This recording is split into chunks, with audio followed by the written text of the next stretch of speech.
ni moo di Cheikh Oumar Anne ak kii di député bi di Amadou Ba waaye itam dinañ waxtaane yi tamit li nga xamante ni moo di haute cour de justice bi démb ca assemblée ba daan nañ ko taxawal ak budget 2025 bi ñu daal di voté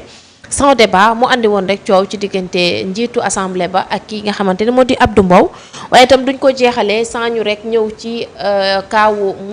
général Moussa Fall ak plainte yi nga xamante ni mi ngi ci ndoddam waaye itam kàddu yi nga xamante ni Cheikh Omar Diagne yëkkati na ko jëmale ko ci tirailleurs yi dañ koy doore rek Oumar ak DPG wu Ousmane Sonko tey ñu ci bari ñu ngi àddu ci mbir mi noo gisee DPG bi nga xamante ni ñu bari ñu ngi ko doon xaar rawatina 14e législature bi fi jógee. waaw d'abord je pense que ñëpp ñoo ko seetaanandoo DPG bi boo xoolee dans sa forme tey ak même dans le fond il y a beaucoup de choses yoo xamante ne amul cohérence ak leur programme boo xamante ne xaw ma nu mu tuddati sax 2050 seen projet bi. vision 2050 je pense que DPG bi ak boo xoolee ci les chiffres lu ci ëpp bokk àndut. beneen bi sur la présentation nous avons vu un Ousmane très nerveux. Et aussi je pense que aussi nous avons vu aussi un Ousmane vraiment qui cache beaucoup de lacunes. mooy déggu tubaab gis nañu sa manière de gesticuler et benn Ousmane boo xam ne tamit dafa am gàcce même jàkkaarloog sénégalais jàkkaarloog député yi ko war a poser ay questions. ndax la donc peut-être xam na moom li ko dal wala peut-être xam na moom lu mu def te xam na ci lu mu nekk xam na tamit aussi tamit vraiment bu nekkoon xam-xam dong ak réew mu normal dong ak réew mi ay nitee dëkk fi. je pense que Ousmane Sonko ne saurait pas être le premier ministre bay ñëw di def déclaration politique générale te beneen bi aussi déclaration politique générale c'est pour rassurer aussi les partenaires financiers parce que il faut que saa su ne ñi wax Sénégal yi dëgg mooy lan Sénégal amul koom-koom boo xam ne mun na financer économie am mooy même bitim réew ci réew yi gën a mag tamit dañuy dem di leb réew yi dañuy lebante seen biir pour mun a financer économie donc pour man DPG bi d'abord c'est pour rassurer les Sénégalais. D'abord au-delà des 54% am na Sénégal ñun ñëpp ay Sénégalais lañ c'est pour les rassurer parce que Sénégalais war nga ko wax nan la ñuy fas yéene xëy nu ñuy fexee chômage bi wàññeeku nan la ñuy fexee dund bi wàññeeku nan la ñuy fexee lu ñu ëppal solo panier ménagère bi ak góorgóorlu bi. mais gis nañu DPGM bi lu ci ëpp bokk dàgg sant la gis nañu DPGM lu ci ëpp bokk fayonte la lu ci ëpp bokk populisme la. leneen aussi ñu ngi ko doon xaar tey lu tax mu lancé woon ko tey lu tax mu nekk un panafricain gars yi di ko coow. mooy surtout mu wax ci CFA ci génn Sénégal ci franc CFA ci monnaie bi waxu ko pratiquement tudd ko te loolu je pense que tey toujours ci wax ay waxateem xaar nañ ko beneen bi aussi ci DPGM bi xaaroon naa ko aussi tamit ci criminalisation de l'homosexualité parce que dafa newoon ñun nguur gi ñi fi nekkoon dañu bëggoon dooleel góor jigéen yi moom bu ñëwee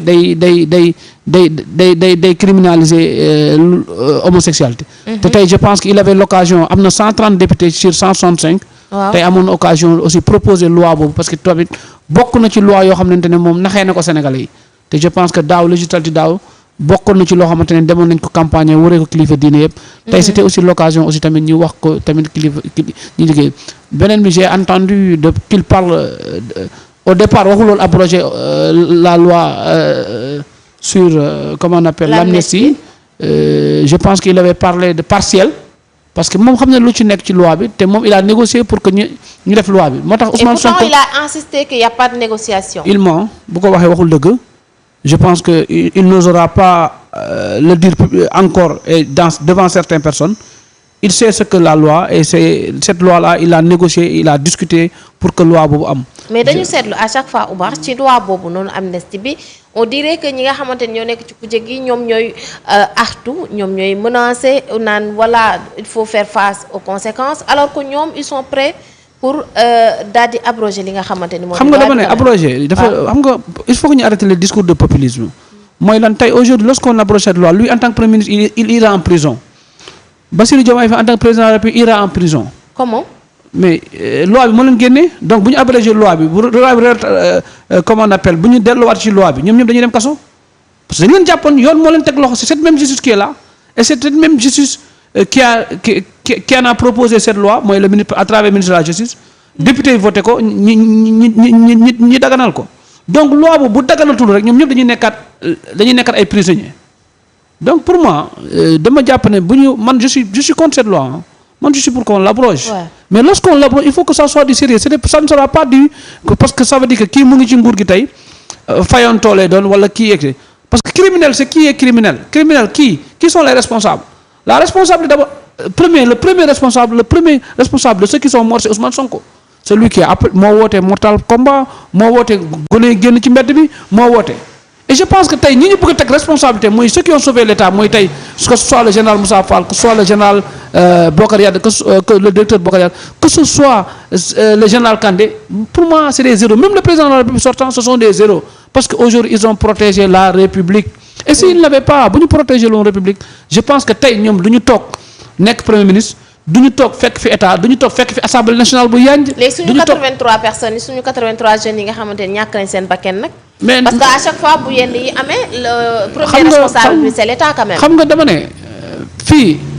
man sama job bopp ñi ñàkk seen bakkan ñi ci ëpp boog ñoom ils ont l'état à protéger ses biens ça veut dire ay jeunes yi ñu gisoon ñuy génn ci mbedd bi di tàll ñii di toj. ñii di attaquer ay gendarmerie ñii di attaquer ay police ñii di attaquer ay station et pourtant gis nañ fi ñoo xamante ne rey nañ leen te attaqué wu ñu manifesté wu ñu fekkuñu kenn këram rey ko ñu rey mais fekk nañ ci ñaar ñu doon liggéey ñu rey leen non dama ne fekkuñu kenn këram rey ko beneen bi aussi lépp ñu rey c'est pas forcément les forces de l'ordre ou bien il faut que ce soit beneen bi mooy aussi tamit les Sénégalais ne sont pas sortis manifester parce que la vie était chère les Sénégalais génnuñu ndaxte courant bi doon coupé Sénégalais yi génnuñu ndaxte dañoo xeex démocratie mais les Sénégalais dañoo génn parce que benn nit boo xamante ne jàpp na ne moom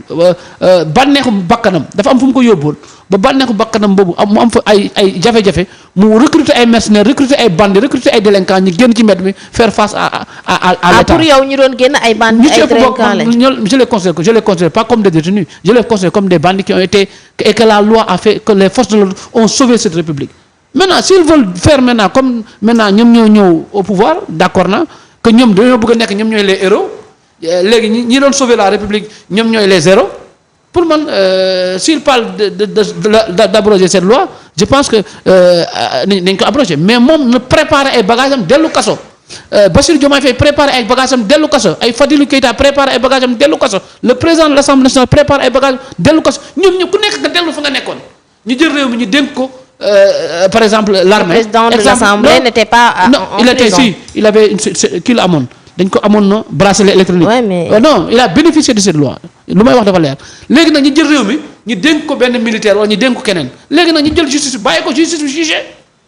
mais moom il a dit bu fekkee ñoom am takk nañ ci wala am nañ ci ab responsabilité ils sont prêts. ils sont les premiers responsables parce que Macky Sall n'a jamais appelé les gens au soulèvement populaire nous on n'a jamais appelé les gens à brûler. Nous on n'a jamais appelé du gatsa on n'a jamais appelé dañ dem taal kër nit ñi nañ dem cocktail Molotov nañ jël ay bis yu ay xale toog taal ko léegi nag comme ñoom ñoo nguur c'est normal c'est des bandits qui sont venus au pouvoir maintenant ils veulent gérer ils veulent régler des comptes. Vous les taxez de bandits? Bon, je les taxe de bandits parce que man j'ai pas de considération ni de respect pour eux parce qu'ils méritent pas mon respect et ma considération je suis libre hein. On est dans un pays libre. Parce que lorsque nous étions là, ils nous ont taxés plus que bandits, ils nous ont taxés de voleurs, ils nous ont taxés de... Maintenant qu'ils ont la République, qu'ils ont l'État, ils peuvent en faire ce qu'ils veulent. Mais cela n'empêchera pas que tey lu ñu leen doon xoolee démb ak barki dem mooy criminels yi ñoom la bandits yi ñoom la voyous yi ñoom la et que l'État qu'ils gèrent aujourd'hui ils ont insulté cet État-là la République qu'ils incarnent aujourd'hui ils ont insulté cette République. Et vous parlez tout à l'heure que am na ay gendarmes yoo xamante ni ñoom ñoo doon protéger l'État mais dañu gis ci yooyu les gendarmes ci ay images ak ay vidéos yoo xamante ni am na ñenn ñoo xamante ni dañoo civilu mën nañu wax comme ñu ko leen koy tuddee ay nervi ñu yoroon ay armes wala yor ay cocktail di nekk à côté. dama ne man mi Omar Sow bu nekkee